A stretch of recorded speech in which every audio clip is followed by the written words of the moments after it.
I just want to say hello and get the meeting started off on the right foot here. We're just a few minutes behind, but that's all right. This is my last meeting as chair, so we take as much time as we need, right? Okay. Hearing nobody else going on, we'll go ahead and get started then this morning. And you all, we've read the virtual meeting requirements, so everyone should be updated on the proceedings of the meeting. So we'll go ahead and our first item on the agenda is we'll ask Dr. Glass to kick us off today and to provide an update from the Department of Education here in Kentucky. So Commissioner Glass. Thank you, Chair Bobrowski. Great to see everyone and happy beginning of summer. We kicked it off well with the Memorial Day weekend. It sounded like all of you had, or several of you had fun plans, but there's only 12 weeks in summer, so make them count, folks. That's my request and advice to you. I know that it's been a tough couple of years, and this year had its own trials and tribulations, either at the national or state level, or things that happened in your community. So I just urge all of you to find some ways to unplug and reset. Your kids in your community need you coming back refreshed in July and August. So make sure you plan for some downtime. Just a couple of updates from KDE's perspective. We are in the process of running a search for an associate commissioner over career and technical education. That position is posted out there right now. We've received some great candidates that have applied so far, but we are still accepting applications. I hope that we can get the interview phase on that started next week. So there's a little time left. But we've got some big shoes to fill with David Horstman leaving that position. We're grateful and appreciative of all the service David's provided. He's done a fantastic job, but we're also excited that we'll have a new person and fresh ideas in that role as well going forward. So if you know anyone, please encourage them to apply.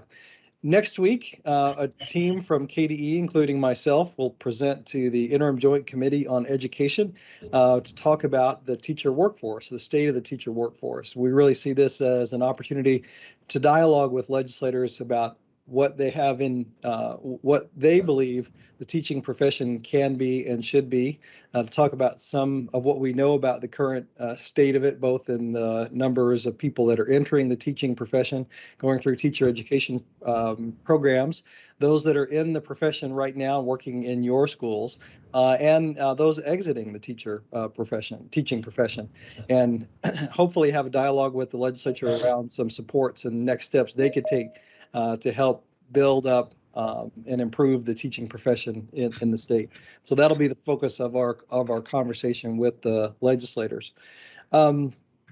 We have just in the wake of the Uvalde shooting last week. I know school safety is on a lot of folks' minds, and so it's been on my mind as well.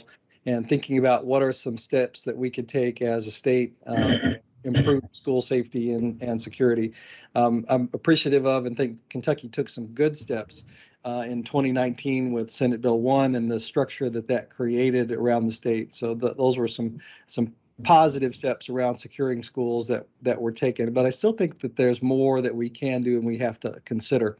For example, what are we doing around comprehensive mental health supports for students? What are we doing in terms of an early warning system where if we have an indication that a student is in crisis or someone in the community is potentially a threat, how can we get a referral on that and make sure that action's taken up, and some ideas around what a structure like that might look like.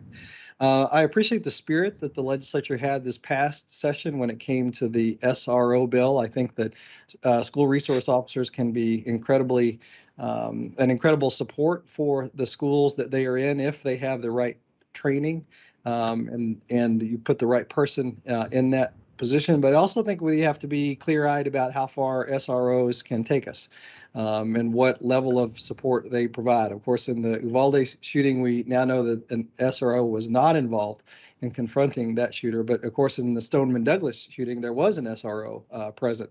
And so that's no guarantee around school safety, but it is a support that we can put in place. And with the bill that was passed last session around school resource officers, of course, all of you know it was an unfunded mandate. It required that you put an SRO into your school or get an exemption from that from the state school safety marshal.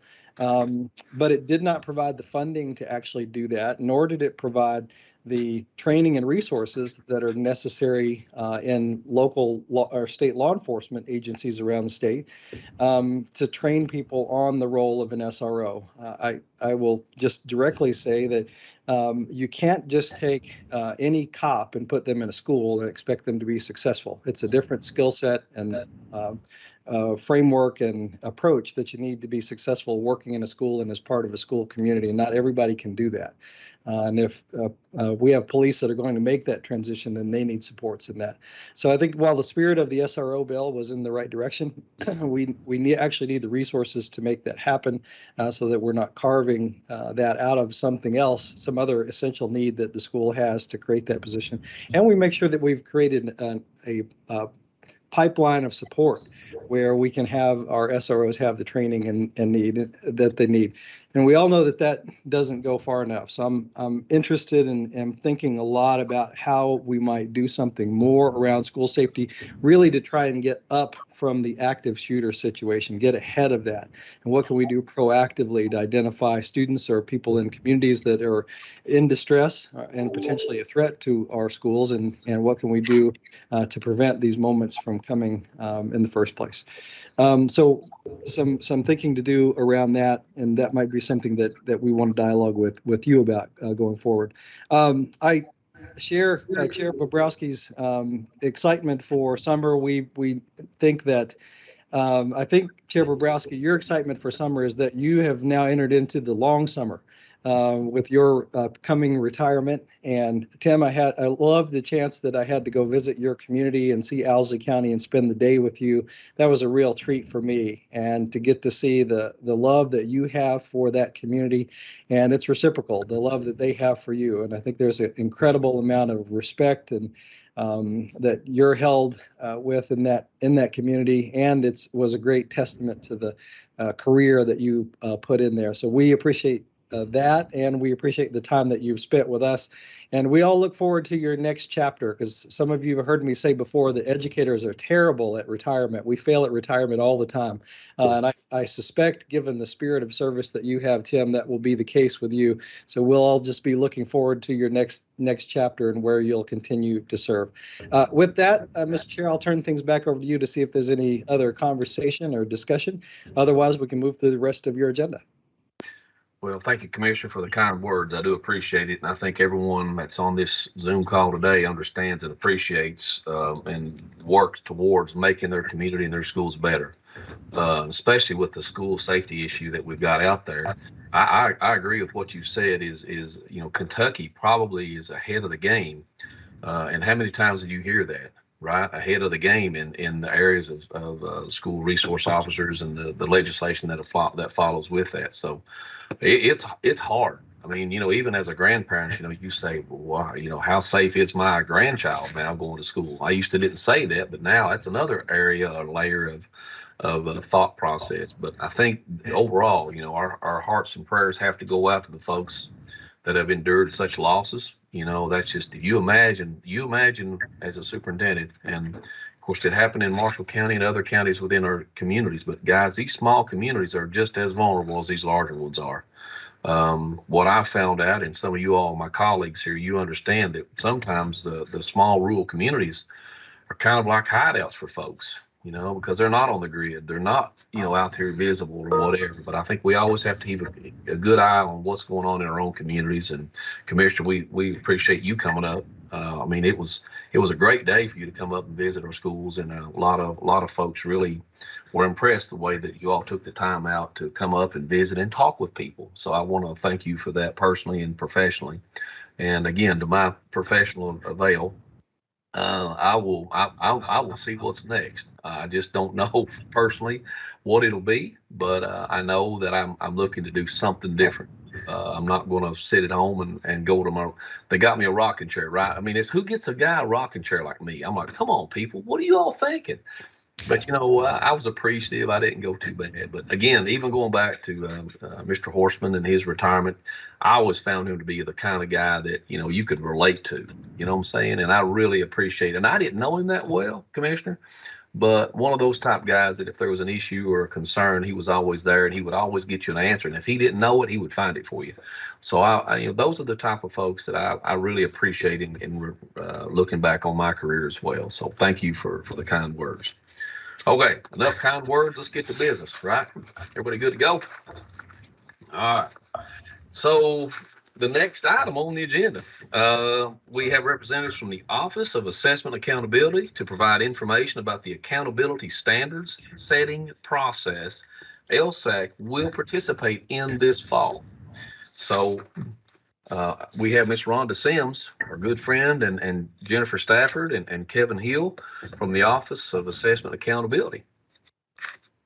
Thank you, Chair. It's so great to see everybody. Congratulations on a successful finish of your school year. And I know you're going to make those 12 weeks of summer count.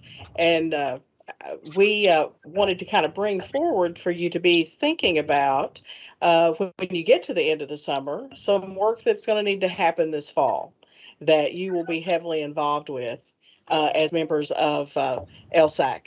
And just to kind of want to provide a little background, we provided for you a PowerPoint to give you some background, and we're going to highlight just a few things from that PowerPoint today as we walk through this process. And I think Dr. Brewer is going to have the PowerPoint up for us. I think I see that now. And Meredith, you can go ahead with just the first slide. I have staff. I have a wonderful team of people in OAA. And we have Bradford. Michael Hackworth is behind the scenes as well. So we have them available today as we talk through this. So as we look at the first slide, I want to remind you that Senate Bill 158 back in 2020 passed. It's not such an here. It's the list. Yeah.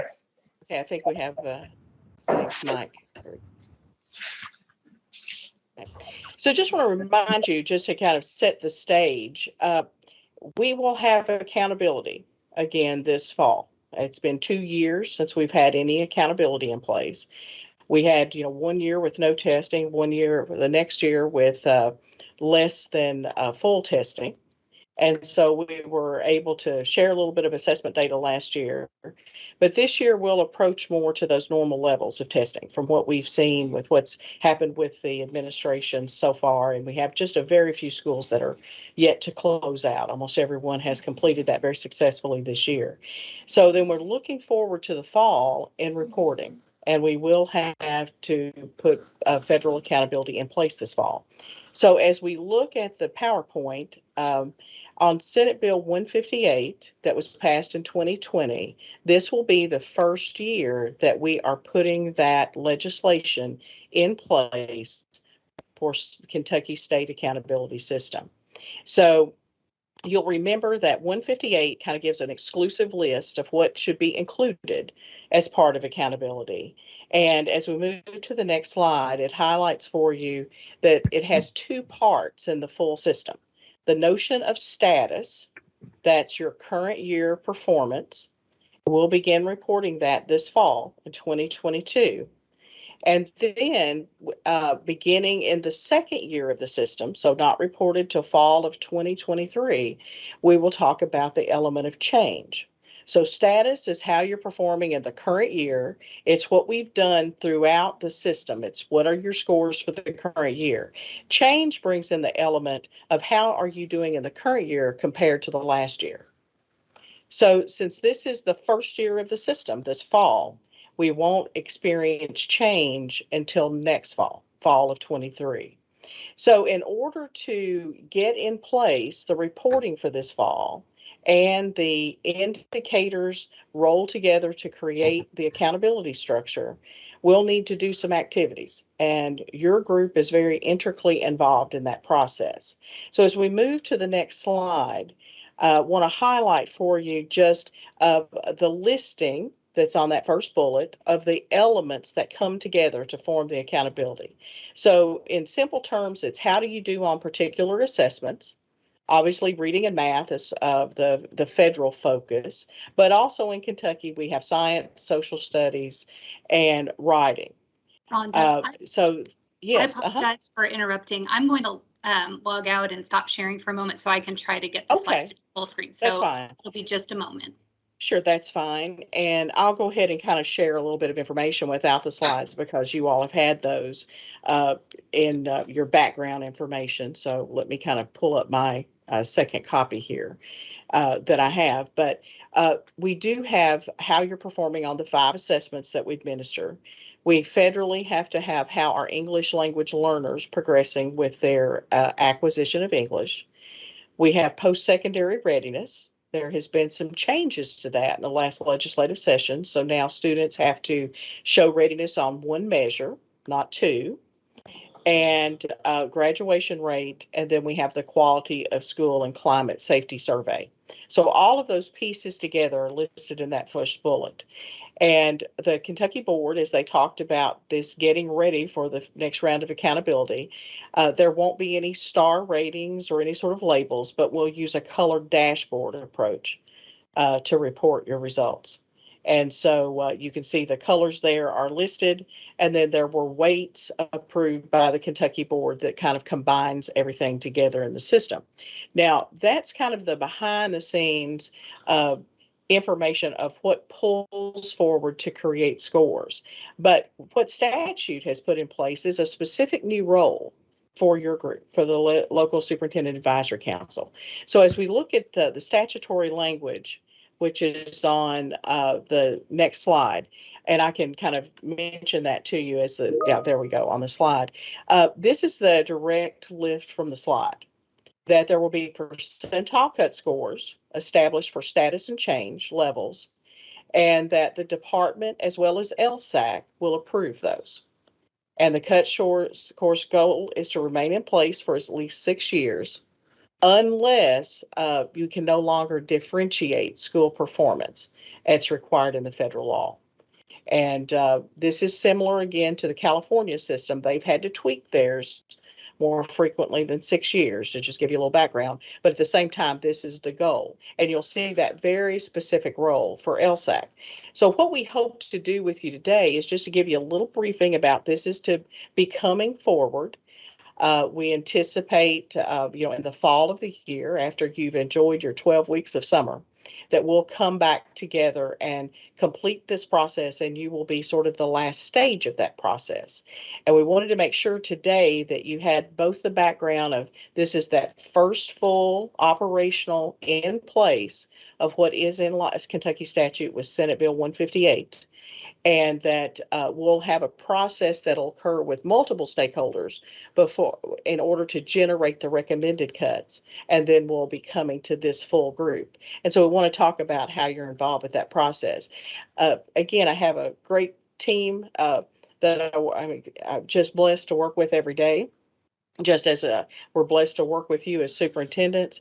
And so Jennifer Stafford is on the line, and Jennifer's going to take us through about 3 slides to kind of outline what that process will be as we pull together stakeholders to generate the recommended cuts that will eventually come back to you as a full group. So Jennifer, are you able to join me for this next slide? Great. Hey, good morning, everyone. Thanks for the time on the agenda to discuss the accountability standard setting process. As Rhonda mentioned, there is statutory language that the department as well as LSAC will develop those cut scores. But in Kentucky, we go far beyond just the standard of the legislation. We actually are different than many other states where we bring in lots of stakeholders to set the accountability standards and those cuts.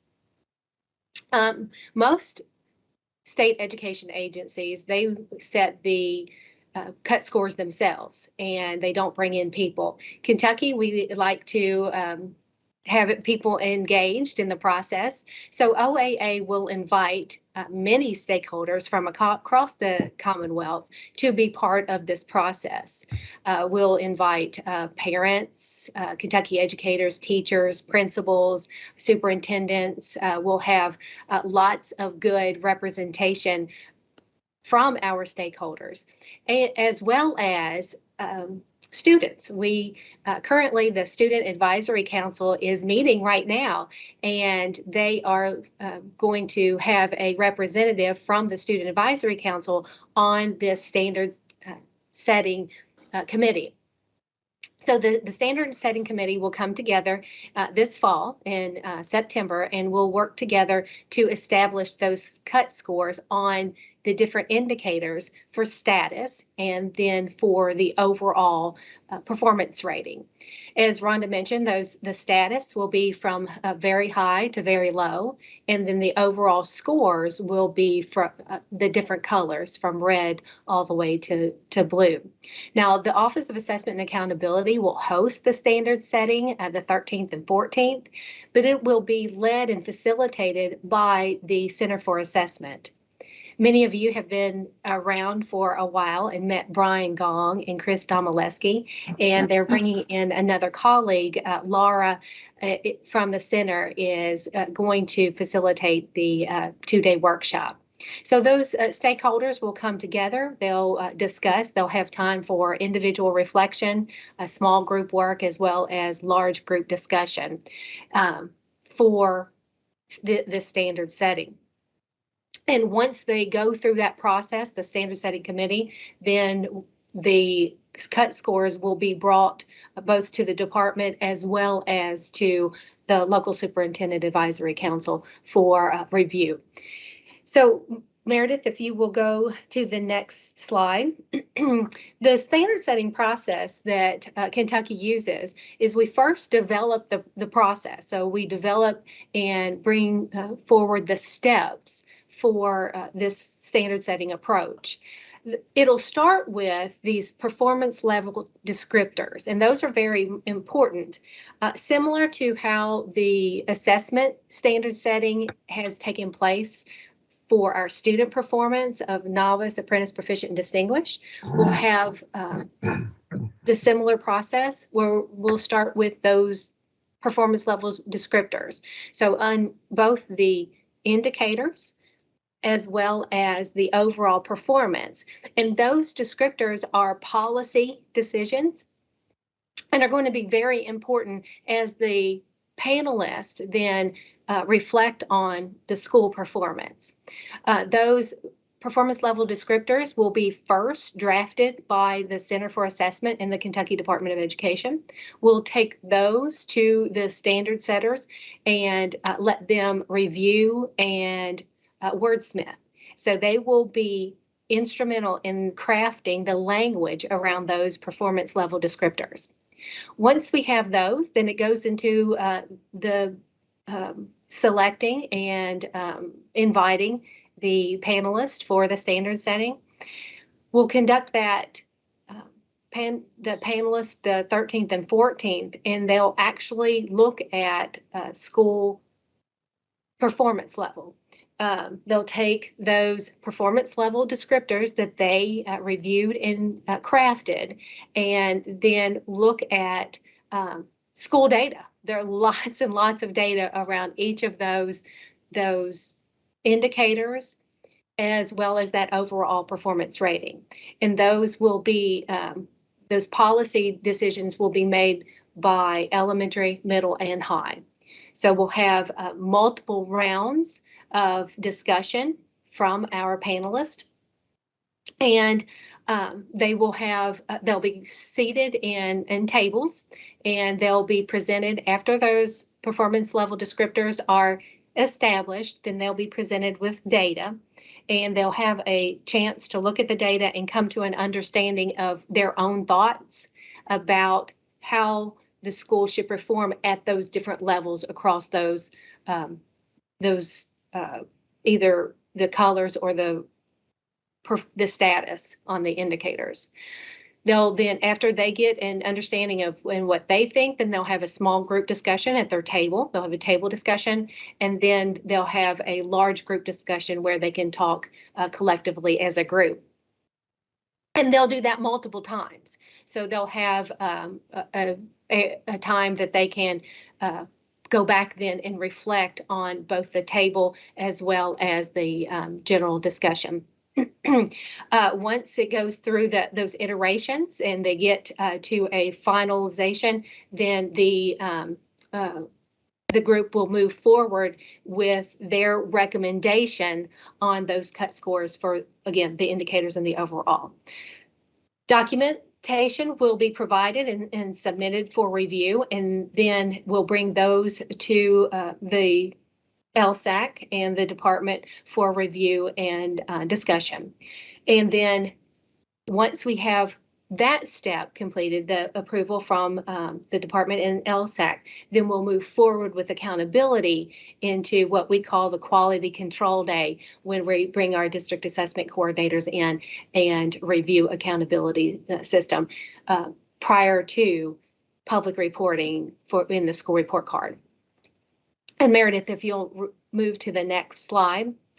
So again, those key activities during that standard setting will be that introduction, we'll have the purpose, the discussion of what will happen over those next 2 days.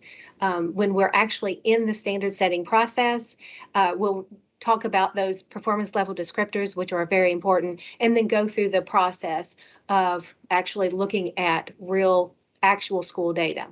When the panelists are looking at school data, it will be real data based on the performance of the schools this year.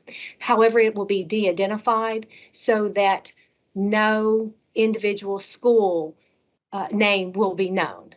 So it's really a de-identified process.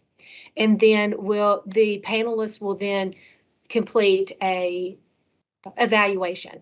We like to have feedback on our processes so that we can improve those in the future if needed. And so the panelists will complete an overall workshop. Let me pause at this point because I think I see a hand up. Yes, I think Sheila Mitchell had her hand up, and then I have a question from Dr. Fletcher in chat, Jennifer. Okay, go ahead, great. Sheila. Thank you. Just a quick question around the data. Are you referencing current data that of the assessment that we just took from the local school districts, or what data are you referencing that's going to be utilized? So for the accountability that will be reported in the fall of 22, we'll use the 21-22 school year data. So those assessments for reading and math, the state assessment results, will be from this spring. So what we just completed, and I think we have 1 or 2 districts that are finalizing testing right now. And they're in a little bit of makeup if they're not complete with their makeup. So it's those scores from this year. And then the quality of school climate and safety results will be this year, graduation rate this year, and so forth. And we typically use the term, Superintendent Mitchell, of the whole school year, because remember, with post-secondary readiness, kids may have earned some of those factors throughout their experience in high school, and course graduation rate is also included. So all of those things that were listed as elements or exclusive pieces of the system, it will all draw from really reporting as of this current school year, 21-22, that we're just concluding. And Jennifer, I'm going to read for you the question from Dr. Fletcher that was in chat, because I know you might not be able to see that. His question is back with the conversation around status and change. Am I correct in saying that change is not included in the overall rating? Is it just reported separately? This year, change isn't reported at all. So this is the first year of the system. So there will be nothing that involves the concept of change. How are you doing compared to a prior year? When we move forward to 23, fall of 23 next year, change would be a piece that would come together with status to indicate the overall score. So it's a great question, because what we're doing this year with standard setting, we will have to revisit it next year in order to embed the change piece in the system. So we'll have to repeat a standard setting next year. And at that point, you hope to lock everything down and keep it stable in a goal, I think, is 6 years in the legislation. So let me pause there and see if we have other questions about anything we've talked about so far, or to see if you have a follow-up on any of those two. So as people are thinking about their questions, let me, the way that the change works is that the change is on the indicator. So the status is the current year performance on those indicators. And then the change is the difference between the next year and the prior year, or the current year and the prior year. So we have to have 1 year of status on the indicator. We have to have an indicator for the year so that next year we'll be able to have the indicator to reflect back on. So the change piece is on the indicator itself. Now, the only exception to that is the English language progress indicator, where status looks at individual student and looking back at their performance on the English language proficiency exam. That's the only slight difference in status. And that's based on some feedback we received from our U.S. Department of Ed process of our state plan. So I'm not seeing anything else on at this moment on questions. So we'll move forward here. Jennifer, did you have anything else you wanted to share on the activities? No, that was the process. So thank you. Okay. And so let's move forward to one of our asks of you today. We are not required by statute to have LSAC be a part of the actual standard setting workshop, but we think it would be a very positive thing to embed some of those people, some of the superintendents from this group, that you're going to be looking at the overall cuts and approving them, actually into the process and being a member of the process. So we would like you to consider having 2 members from your group join the standard setting process that's in September. And those dates again is it 12 and 13, Jennifer, or 13 and 14? 13 and 14. 13, 14. So those are the 2 dates. And again, Jennifer's highlighted for you some things that are here in background, that we would look at the indicators as well as the overall. And then again, we will set a special LSAC meeting to go through the approval process with you.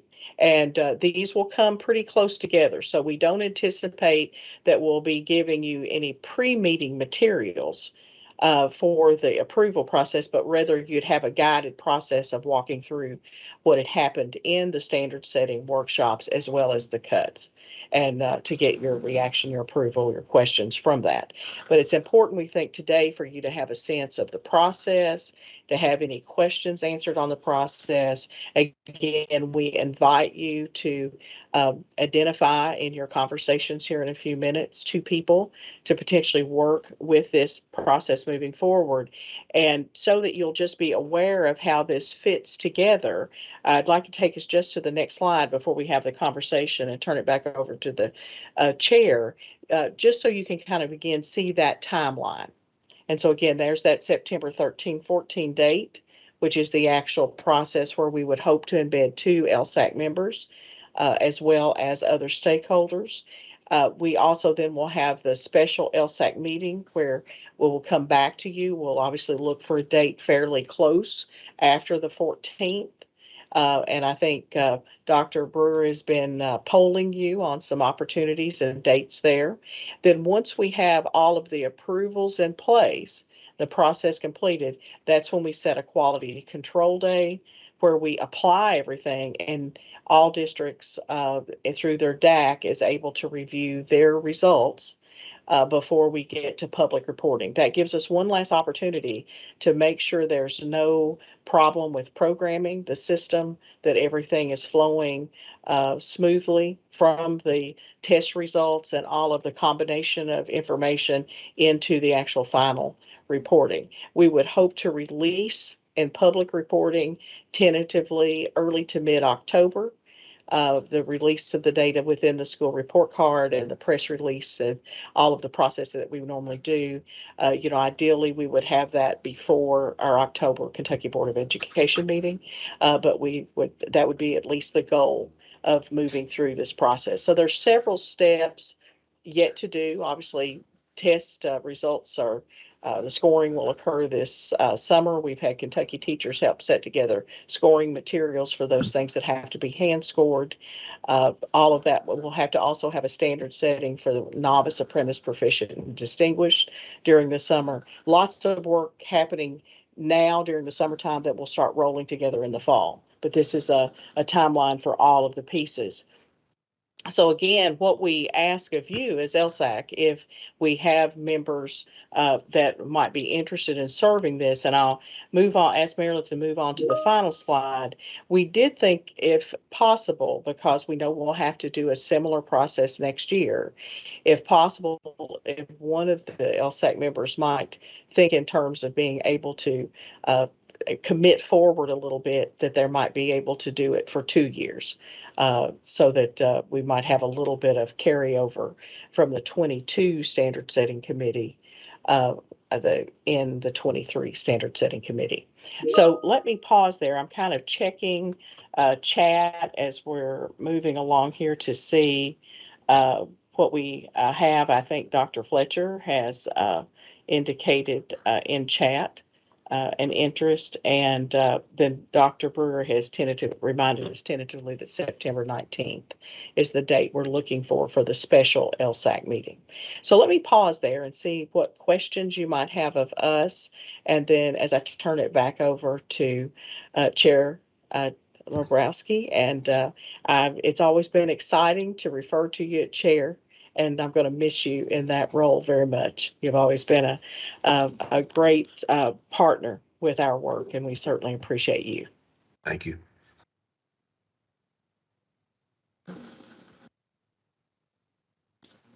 So I may have a question, and again, Ms. Sims, thank you for all the work that you've done. This has been a tedious process, and I know it's a lot of work and it's a lot of taking into consideration. I guess, and this is, Commissioner, while you're on here, just a thought, just something to consider and think about, because I hear this a lot from our principals, and I don't know that there's a fix to it. I really don't know, but I said, well, let's at least talk about it and see if there is a fix that we could look at. But again, it's just like when we talk about getting the data back mid-October, our principals automatically come back to us as superintendents and say, if we'd have known what it was earlier, we could have put things in place, like in their schedules, their course offerings, things like that. And I understand it's a monumental task of the work that you all do, but I wanted to pass that concern from principals back to your committee at OAA, and just think about it. Because I know there may not be an easy fix, because that's why it probably is the way it is. But I just want to pass that concern back your all's way. And again, Ms. Stafford, I just want to thank you for all your work. Because when I had to take over as God Almighty, I've had every position in the district. When I had to take over, you were just so helpful to help me get through all the parts and pieces of just trying to understand all the different aspects of the other jobs that I were taking on while superintendent. So thank you for that. So I'll hush and let you all answer that question for us if there is an answer. I'll kind of make one distinction. Jennifer might want to add, then I see Dr. Glass is ready to make some comments as well. The actual student scores, how students are performing, will be back available to districts. I think our tentative, and I know Kevin Hill's on and Jennifer, our tentative again is August to return the student scores. So student scores come earlier than accountability, because you have all these steps for accountability. So our goal is though to have scores return earlier than August, especially the raw type score data, because now that we've moved into an online level of testing, Right. we're working toward what steps would be necessary to be able to turn sort of more rapid results back of how students perform. Now, again, because of all of kind of the necessary steps you have to have before you identify the federal requirements of the bottom 5% of schools, that takes some extra kinds of steps that, these are part of what we're talking about today. But I do think we can get to a point where individual scores can come earlier. And as it is, they would come, typically it's quite early August. It might be back a little bit from that this year. We might have to have just a little extra time, but they should be with you in August as you start the school year. And I know people would prefer to have them kind of as you're finishing out and doing your summer work. And so that would be our goal, to try to get to that point. And I'll turn now to Dr. Glass. I see that you have your hand up, Dr. Glass. Well, thank you, Rhonda. And just to quickly build upon the question, Tim, that you just asked, this has been a longstanding problem with state assessments, is that the data comes to you so late in the school year that you've already got schedules set and class assignments made, that it's really not very helpful from an instructional standpoint. So this is not a new problem. So I would say that superintendents and building leaders are going to have to rely on more frequent, shorter cycle formative assessments to make those kinds of determinations, or even information that you had from the previous year at the school level much better in making instructional adjustments to students than the state assessments are. But to Rhonda's point, we will be able to improve this some, but it's sort of a intractable problem that we've got with state assessments, and where they've really never been very useful to districts from this standpoint. And it's a frustration that I share as well, especially in this era of online testing when the data is all there now. Right. Of course, there are some procedural steps you have to make around interpretation of the data, one of which is the standard setting process that Jennifer and Rhonda have just described to you. But it really does come in too late to be very useful instructionally. Shifting gears, I just want to make a couple of points around the process that the LSAC is engaging with here. This is an unusual activity for the LSAC that is written into statute. In this process, you have authority to set what the standards are in the state assessment. And the state board typically is the entity in states that makes that determination. Here it is the LSAC. So while you are used to making recommendations to the state board around policies and regulations, here you have the final authority. This does not go to the state board for their oversight and approval. It is this group that does it. Now, what's written into the statute is that it's this group and it's the commissioner. So effectively, we're going to be working together to set these standards. What we are hoping for, or hoping to avoid, is that we go through this work and we get into September when we ask you to set the standards, and then there's a desire to sort of open the whole process again and go through it at that point. So that's why we're coming to you early to say, here's the plan, here's what it looks like. It's also why Rhonda and Jennifer have asked for LSAC members to be part of that standard setting process so that members of this group have an in-depth understanding of how that's happening and how we're getting to the recommendations that we are making. And just like when you work with your boards, we are hoping that if you can look at this process and say, this process has integrity, I agree with the steps that are being taken, I agree with the people that are being involved, I think they have the right expertise to be making this decision because I trust the process, therefore I will also support the outcome.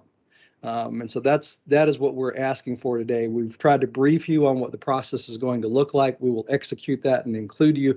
And then this fall, we're going to bring you a set of recommendations. And those recommendations will have my approval. And so that gets the part of it that the commissioner needs to also approve these. So we'll bring you something that has my approval. And then you'll be asked to approve those as well. So I just wanted to, at this point, just underscore the importance of the process and say that it's unusual in states that this is the process that is set up. But in Kentucky, this is written into state statute. And what we're again hoping for is that you believe and support the process that has been laid out. And because you believe that process has integrity, that you'll also be supportive of the outcomes. Thank you for that clarification, Commissioner. That was well said. So, Chair, I think you've had in chat a couple of members who have volunteered in the chat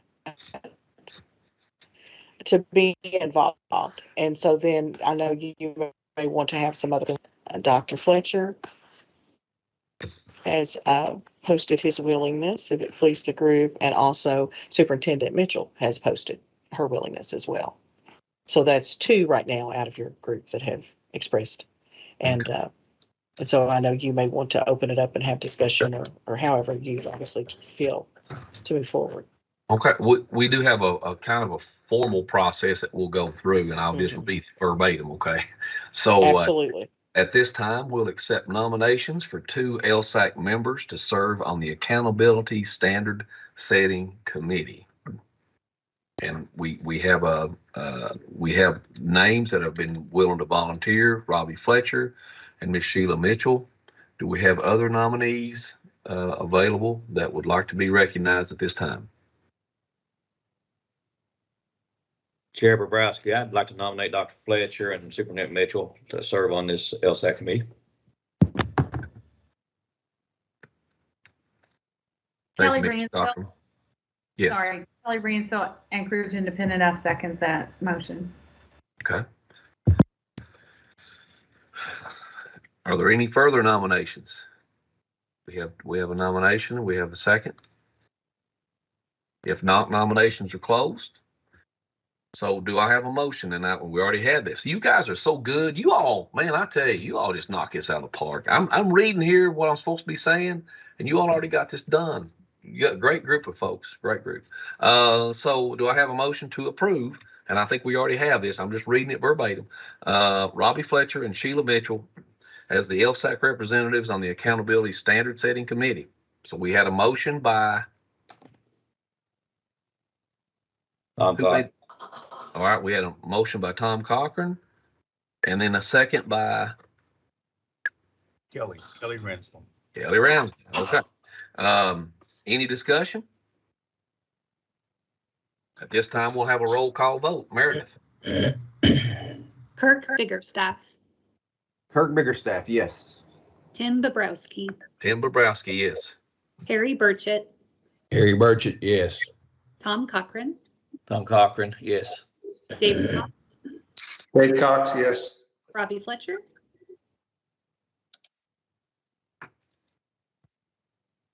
Will Hodges. Fletcher, yes. Oh, thank you. Will Hodges. Will Hodges, yes. Sheila Mitchell. Sheila Mitchell, yes. David Rawley. David Rawley, yes. Kelly Ransdell. Kelly Ransdell, yes. Russ Tilford. Russ Tilford, yes. Okay, Chair. All members have voted.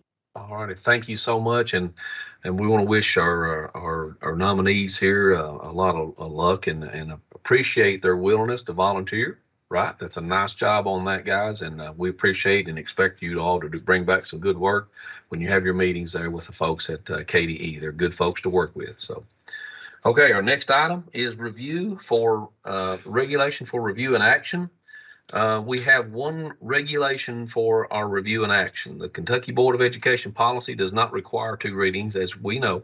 The board has discontinued the practice of 2 readings unless the board chair determines that additional readings are necessary. The following regulation, although a first reading, will not have a second reading and require an action by the council. So we have amendments to 704 KAR 3:305, the minimum grad requirements for high school graduation, with Miss Mickey Ray and Sarah Price from the Office of Teaching and Learning from the Kentucky Department of Education. Well, thank you so much, Chair. It's a pleasure to be here with you today and with the members of the committee to present the amendments to 704 KR 3305. And as Chair Bobrowski said, this is the minimum high school graduation regulation. And we're going to focus primarily on Section 5, which details language around the early graduation program. And I'm joined today by Sarah Peace. She is the policy advisor for the OTL, and she's actually going to walk you through the specific amendments that we're bringing forward to the committee today. But to begin, if Meredith, you can go to the next one, please. I want to start today just by providing some context surrounding the 2022 legislative session and specific amendments that were made to KRS 158.142. And this is the statute that establishes the early graduation program. You'll hear us refer to that today as the EGP, just for ease of use. But the program provides participants with an early graduation certificate. So upon completion, they're awarded the certificate, and there is a scholarship that's provided through KIA to be used by these students at any 2-year or 4-year Kentucky public institution. So Senate Bill 61 takes effect as of July 14th of this year, and that legislation contains 2 amendments that necessitate revisions to the regulation that's before you today. So first, Senate Bill 61 eliminates requirements related to end of course examinations. And this was a necessary change as the EOC exams are no longer produced or supported by the vendor, nor do they align to the Kentucky Revised Academic Standards. Secondly, you'll see there in number 2, the bill removes the ACT as the specifically named vendor for the college entrance examination. And this will just provide us with long-term flexibility, as we know that educational practices and state level contracts can evolve. But the college readiness benchmark requirements that are a part of this program, they have been reserved in Section 5 of the regulation. So on the next slide, I wanted you just to take a look at some of the data. So we really are trying to practice the database decision making, the 4-step problem solving that's promoted through KYMTSS. So before considering these regulatory changes, we analyzed data, internal data, as well as data that was provided by KY Stats. And that information has formed the basis of the amendments that Sarah will walk you through in just a moment. I do want to make sure that I point out to you, though, that the data that we reviewed does not include students who attend an out-of-state or private Kentucky institution. So it really is just applicable to Kentucky public institutions. But as you can see here, the number of students who participate in the program, it's relatively low. It's about 100 students who participate across the state each year. Next, you can see that the students who enroll in the EGP represent the academic potential that you would expect from a student who is wanting to graduate early. So you can see here that 85% of EGP students meet or exceed both CPE benchmarks and national ACT benchmarks. So if you look closely at that, it says on average 90% of students have a 3.0 GPA or higher. And in our discussions with CPE, they felt that this data was especially noteworthy. There was a 2009 study that was conducted by Princeton that found that students who are in a 3.0 GPA or higher, they have a 50% higher probability of graduating from a 4-year college. But when we looked at the internal data and what we found from KY Stats, when analyzing those post-secondary outcomes of EGP students, we did have some concerns regarding graduation rates. And so you can see there, if you look at those post-secondary outcomes, 66% of EGP students completed 1 semester at a post-secondary institution, but only 48% actually completed the degree program or earned the certificate. And of those, 26% completed a bachelor's degree, 12% earned a certificate, and then 1% there completed an associate's degree. And we also found that those who were in the EGP program were actually earning nearly $3,000 less than their peers who completed the full 4 years. So this data provided just valuable information for us as we started thinking about the regulatory amendments to ensure that EGP students are equipped and are empowered for post-secondary success, which would be the goal. And while it is a small number of students, they deserve the thinking and the processing around really database decisions that are going to ensure their readiness. So in creating the amendments to the EGP, not only were we intentional in using database decision making, but we of course solicited feedback from several internal and external partners, including CPE and KHEAA, because again, this is tied to a scholarship. So we integrated that feedback and ensured alignment with the certificate, with the scholarship. We further leaned upon the United We Learn vision for students in our state, and the recent discussions around a statewide portrait of a learner. So Sarah, I'm going to turn it over to you now, and if you will walk the committee members through the specific amendments 2 through 305, and then we'll have a period of questions if needed. So thank you. Thank you so much, Mickey, and good morning, superintendents. It's a pleasure to give you an overview of these regulatory changes. Dr. Brewer, if you would not mind, go ahead and advance to the next slide for me, if you could. I want to just briefly go over the technical amendments first. So beyond conforming to Senate Bill 61 that Mickey just spoke about, many of these amendments focus on creating a greater distinction between graduating early and the early graduation program. For those who graduate early, the student has met all the same state and local graduation requirements, but they have done so on an accelerated timeline. Versus a student in the actual early graduation program, or EGP, they will complete specific requirements that result in a certificate and then the scholarship from KIA. Other technical amendments made to the regulation include establishing a student's ILP, or individual learning plan, at the beginning of 6th grade. And then lastly, for schools, we have extended the timeline to enter the intent form of the student into Infinite Campus from October 1 to October 15th to just accommodate the various school schedules that are adopted by the local boards and districts across the state. Before moving on to the next slides, I will be going through the substantive changes to Section 5 of the regulation specific to the early graduation program. I have from the district from the perspective, of the district, and then the school, and then the student. And to represent a purposeful scaling over a 3-year period of time. And I will go through each one of those years when I'm discussing the changes, but we have organized it in this way to provide a powerful and authentic student experience without overwhelming the district or the schools with a quick turnaround when there's really so much that they still are juggling. If we could go to the next slide, please. Okay, so for this upcoming school year, it will look a little bit different because Senate Bill 61 will have become effective this summer, but the regulation, once it's through the process, will not become effective until the late spring, possibly, of 2023. So for this coming academic year only, for 22-23, students are required to meet all the same components as before, with the exception of EOCs that were removed from statute during the session. First, students must communicate their intent to the principal or the designee within 30 days of the start of the school year. The EGP must meet the college exam benchmarks and those that were provided by CPE. And then the student must also complete the local financial literacy requirement, which is also established in statute under 1581411.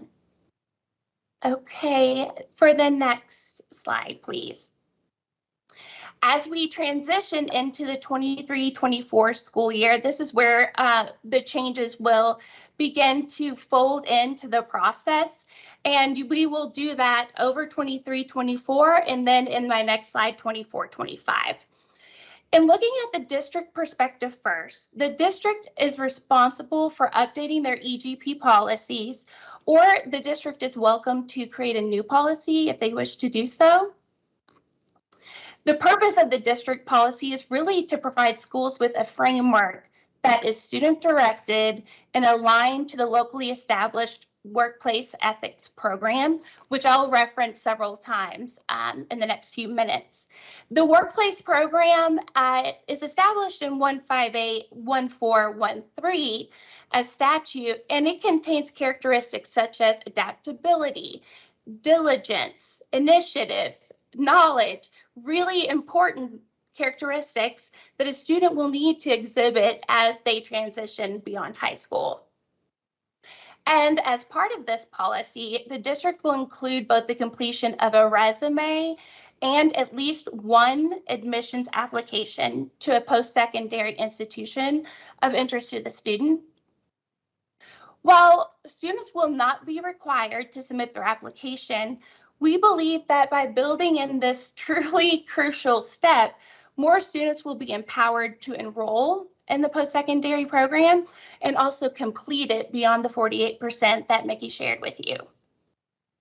The district needs to provide these updates to the school by July 1st, and then the schools will implement the district policy at the start of the 23-24 school year, with a focus being on a student-led experience designed not only to support their academic readiness, which we know is a true strength of this population, but also the attainment of those critical skills and competencies the student must exhibit in order to be successful. And that's why the alignment to the Essential Workplace Ethics program is so important. This process is designed to allow the student, with the support of their comprehensive school counselor, to identify the requirements and develop their own action plan or strategy that will guide them through successfully completing the program. The student will participate and share their strategy in an entrance interview with the principal or designee to discuss these goals that they have identified and the strategy to meet them as they transition to their educational and career aspirations outside of high school. For the student, beyond what I've just shared, we will require students in the 23-24 school year to earn all 10 foundational credits. And also, the student must complete the workplace ethics program that is in place by the district. Next slide, if I could. Thank you so much. For the final year of the rollout, the 24-25 academic year, the programmatic element that will be in place for this school year is really meant to round out the experience of a student so that they can demonstrate their critical skills and competencies through a performance-based project or portfolio or capstone. The requirements of the school and district take a very similar approach to that which I just described in the 23-24 school year, meaning that the district establishes the policy outlining performance-based procedures, which has already been done by our district, and we really encourage them to work with the policies that are in place and involve them. And if the school implements their own performance descriptors and evaluation procedures on their own to serve the individual context of their school and community based on that framework from the district. Should the school or district wish to make these changes on a shorter timeline versus scaling them over 3 years, they're certainly welcome to do so. This option might be especially attractive for the districts that choose to build on their current policies, both of which have been established in law and include the workplace ethics program and the performance-based program. The KDE is asking that the schools retain the student work product for a minimum of 5 years, just so we can analyze the impact of the proposed changes on the completion rates and that long-term success of our students. The framework for the performance-based component must be designed to allow the student to demonstrate a number of critical skills for the workplace and for post-secondary education. The first being a personal attainment of that workplace ethics program, their ability to apply the Kentucky Academic Standards or CAS as a lifelong learner and an engaged citizen, their ability to effectively use written and verbal communication skills. And lastly, the student, through this performance-based experience, will demonstrate their ability to think critically, synthesize information, and draw conclusions. The final student requirement is especially powerful because it allows the student to independently showcase their ability, transfer their knowledge and the skills that have been practiced throughout this program. And that concludes the overview of the regulatory amendments. We welcome your questions and comments at this time. Thank you so much.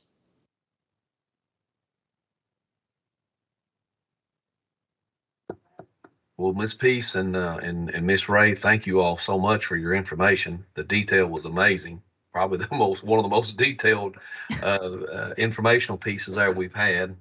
But thank you all so much for the work that you put into this and the work that you've done to try to move our kids forward. And I really like the capstone piece there at 2024. That's really nice to have a performance-based product in place to make sure that we can document what our kids are doing, and they know what's expected. So thank you all for the work. Thank you, Chair. Yeah. Any questions from the body?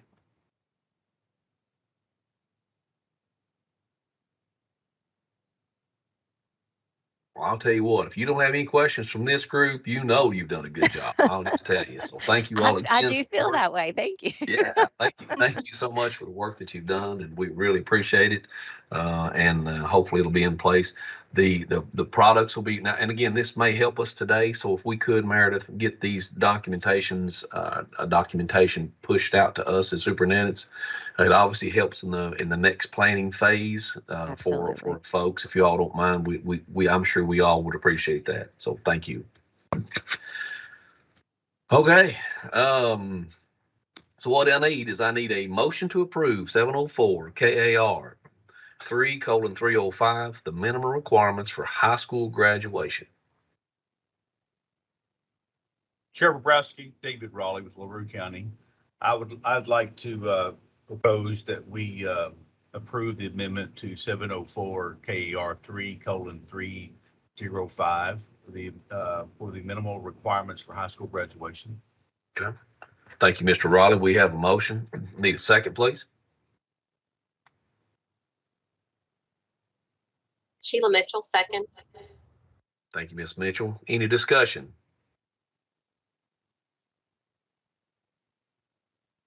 At this time, we'll have the roll call vote. Kirk Biggerstaff.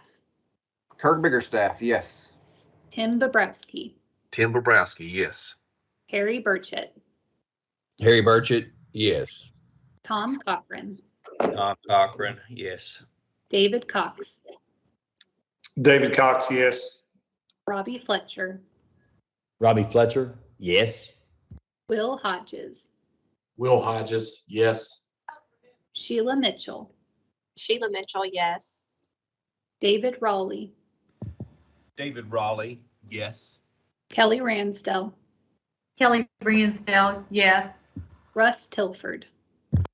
Russ Tilford, yes. Okay, Chair, all members have voted. Okay, thank you all. All right, the last item on the agenda looks, or not quite the last, but almost to the last, is the election of an LSAC chair. I do want to thank everyone for your support and your belief in me running the organization that we've had. I feel like we've done a lot of great things. The camaraderie is really, really nice, and I want to thank everybody for having a good, positive attitude when we come to these meetings. As superintendents, you know, we're all leaders, and we're leaders in those respect. And I think sometimes, and you all have heard me say it over time, is sometimes we need to have just a little bit of fun while we have meetings. We can't be so serious that we grind ourselves to death worrying about everybody else. We've got to worry about ourselves sometimes. So hopefully the way I've conducted our meetings have been somewhat of a pleasure for you to attend. I know it has to be good if Harry Burchell gives up a day that he's off to attend one of our meetings. So that's pretty good there. So I'll leave it right there. So, but we do need to elect a chair. But before we do this, I want to go back and I don't know from a legality perspective of something to consider. In the past that I've been on LSAC, gosh, going on probably 7 years now or whatever, but we've always had a vice chair, or we have had in the past, not exactly here recently, but we've had a chair and a vice chair. And I didn't know, I want to put that out there to the group and see, because I'll tell you, if I'm or the chair's out of commission, they're on vacation during a time period, the vice chair could pick up and go. Is that something that the body would like to add or leave it like it is?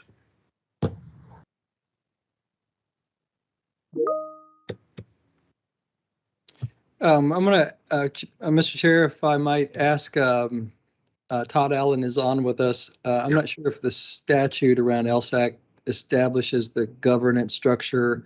If it doesn't, I think probably you can add a vice chair just through motion and action of the group. But I'm wondering if we've got any statutory constraints around that. Okay. There's no statutory constraint around doing it, and for the reasons that Chair Bobrowski sets forward, if the chair isn't available, it's probably a good idea that you all do establish a vice chair just to have someone who steps in to run the meetings in the event that the chair can't attend. Great. Okay. So procedurally wise today, is that something that Commissioner, I'll lean on you for this guidance, I guess we'll say, and Meredith is in terms of running the meetings here. So is this something that we could consider today, or do we need to do this at the next meeting? No, we can do that today, Chair Bobrowski. What we would want to do is start with the chair so that all members can potentially be nominated for that position, and then we can move to the role of vice chair. So we'll go through the whole process that's outlined in your notes to select the chair, and then we'll go through the process of nominations for vice chair. Okay. Does that sound good to everybody? Oh, I see a thumbs up by David Rawley. He's ready to go. That's good. Okay. Well, let's go ahead and take care of business. At this time, we'll take nominations from the floor and proceed with the election of a new local superintendent advisory council LSAC chair. Chair Bobrowski, this is Harry Burchett, Harrison County. I don't know if he'd be willing to serve in this capacity or not. But I do want to throw it out there. I think Dr. Fletcher has done an excellent job representing the education profession and superintendents and the voices of our local districts, as he has served in several particular categories, but most recently on the legislative task force that he reported to the education committees. And so I don't know if he'd be willing to do it, but I'd like to nominate Dr. Fletcher if he's willing to accept. Okay. Dr. Fletcher, do you accept your nomination? First and foremost, Harry, thank you for your kind words. I really appreciate that. I'd be honored to serve if it so pleases the group. Okay. So we have a yes from Dr. Fletcher to accept his nomination. Are there further nominations?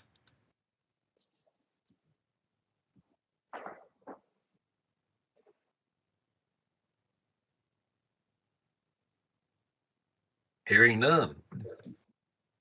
Nominations are closed. So we have one nomination, and given that there's only one name on the slate, is there a motion to approve the slate and elect Dr. Robbie Fletcher as chair of the LSAC group?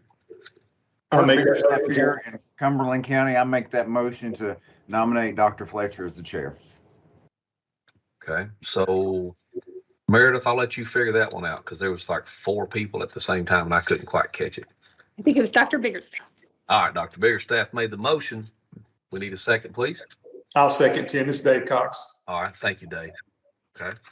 Now, let's proceed on to the vice chair in the event that Dr. Fletcher cannot attend the meetings from this point. At any point in time, you would have a vice chair to fill that role.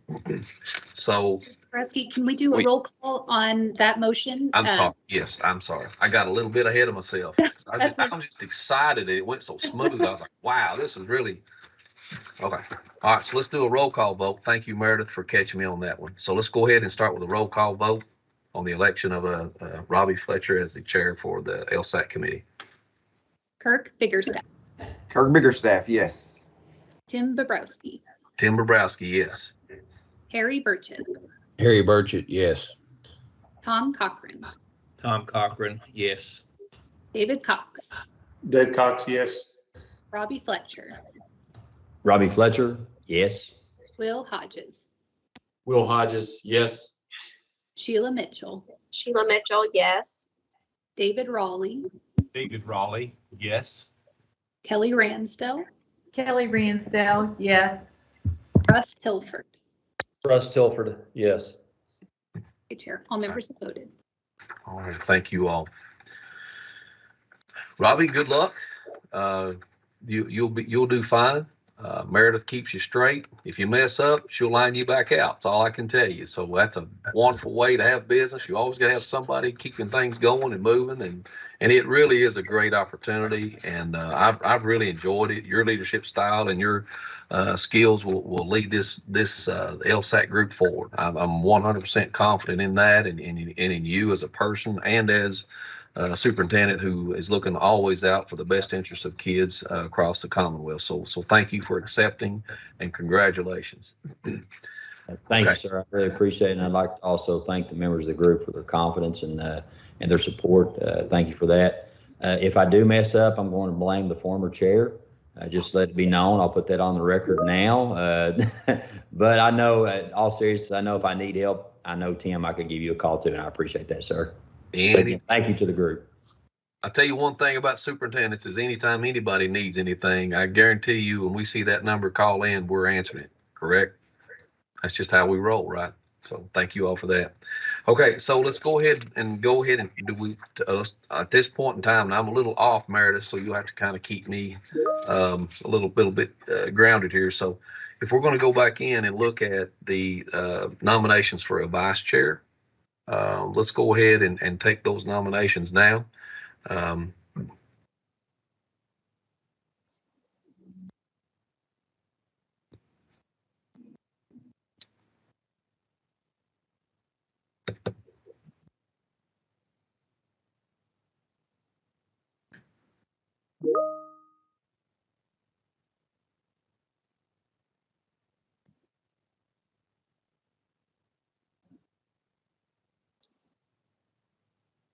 Well, if nobody has anybody else that's would like to do that, I'd like to nominate David Rawley as vice chair, if he's willing to accept.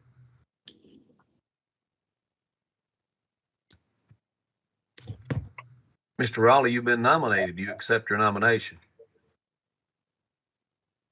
No one else want to be nominated? Yes, I would consider it an honor. Okay. One condition, that Dr. Fletcher never misses. Okay, there we go. I love the pressure. The pressure is building already, and we're just now finished up one school and starting another. It's a good deal. Okay. Are there further nominations from the group or the body? If not, nominations are now closed. So we'll need to take a roll call vote for the vice chair of Mr. David Rawley. Meredith, if you could do the roll call, please. Chair Bobrowski, we'll need a motion and a second on that recommendation, and then we can do the roll call. Okay. Harry Burchett, Harrison County, I'd like to turn that nomination into a motion to make David Rawley the vice chair of the LSAC for the upcoming year. Tom Cochran, Johnson County, I'll second that. Okay. Now, what did I tell you about Meredith? Was I right?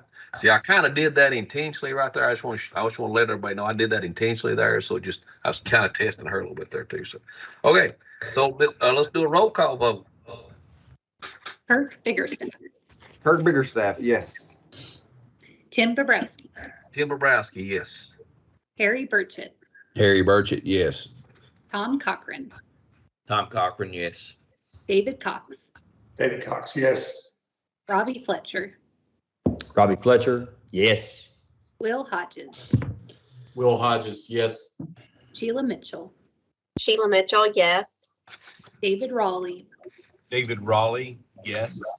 Kelly Ransdell. Kelly Ransdell, yes. Russ Tilford. Russ Tilford, yes. The chair, all members have voted. All right. Thank you all so much. And again, I'm not going to be deliberate on anything at all. I just want to thank you all, and I want to wish you all to have a great summer. And I expect to see a lot of smile on people's faces whenever I run into you next, right? So too big a world for us to be sad. Let's all be happy as best we can and deal with it and understand we're all on the same page, and that's moving forward and moving kids and schools forward. So I appreciate your all's camaraderie. Thank you all so much for the opportunity. It's meant a lot to me. It's just something that I feel like that I owe you all a debt of gratitude to for electing me chair, and just keep right on trucking. And if you need me, you call me. That's what I'm here for. But I do need a motion for adjournment.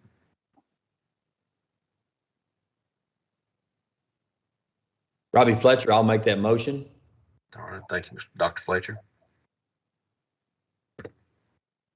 This is David Rawley. I will make a second. Okay. All right. Thank you, David. You all have a great summer. We'll hopefully see you soon, someplace, somewhere. Just don't know where. See you all. Thanks, Tim. Thanks, Tim.